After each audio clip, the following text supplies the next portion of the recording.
My name is Diane, and I am a 6-year breast cancer survivor.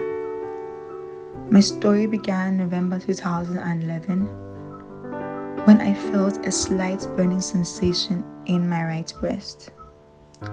I was working as a daycare provider and neglected to do anything, hoping the burning sensation was temporary.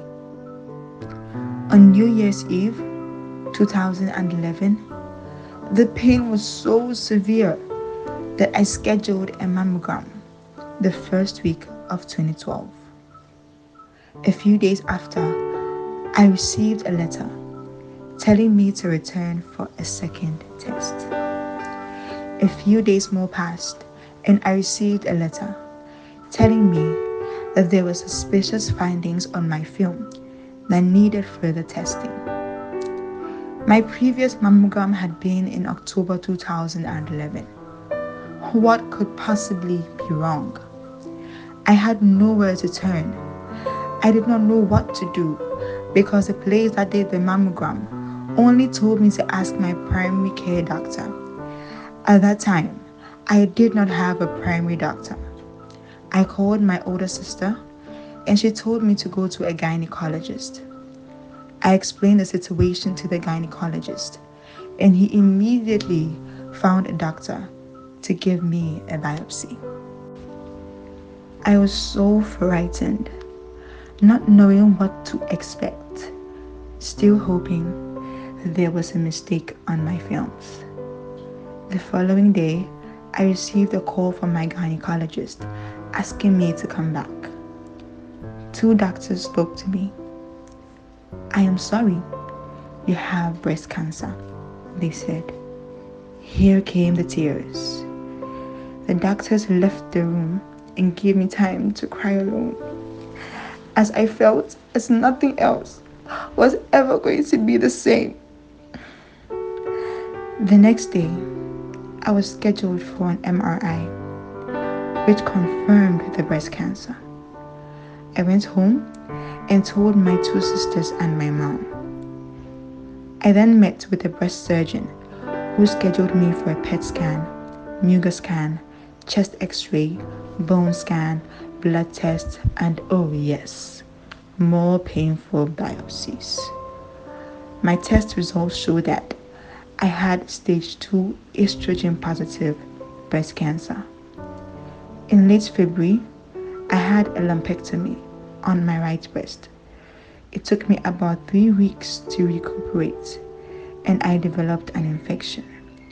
In the beginning of March, I had my port inserted, and shortly after, began my 8 rounds of chemo. I had adriamycin every other week, followed by Taxol every other week. At my initial visit, I was so frightened. My husband could not take off from work, and I went to every infusion alone. The oncology nurse was not too compassionate and only said, "Go sit in your chair."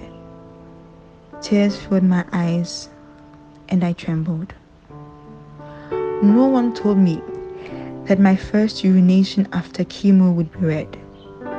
I later learned that ACT, my chemo, was called the champagne drug because of its red color. The urine becomes red upon the first time you use the bathroom after your infusion. At the beginning of every infusion, the nurse would say 1, 2, 3 and prick my skin, where the port would take the little thin tube to give me the chemo. When I had the Neulasta shot, I thought, "Oh, this is not bad." Little did I know that for 6 days I would be in excruciating pain. My joints and muscles hurt so much. My oncologist told me that this was a good sign, and it meant that the chemo was working and helped boost my blood cells. On my alternate weeks, I enjoyed life. I went to weddings, birthdays, and had romantic weekends with my husband. I lost my hair, and wore hats outdoors. I did not like wearing wigs. The best part was I lost my Italian chin and upper lip hair. No more tweezing and waxing. But my hair grew back during my taxol infusions, and there I was, back to plucking those chin hairs. Radiation came next, 35 days of it. I did very well and was so proud of myself. The worst was behind me. Currently, I am on Arimidex and plan to be hormone therapy free in 2022. I would like to share with you that there is hope for anyone who is diagnosed with breast cancer. The most important thing is to stay focused. Remember that it's a day-by-day battle and that you can get through it.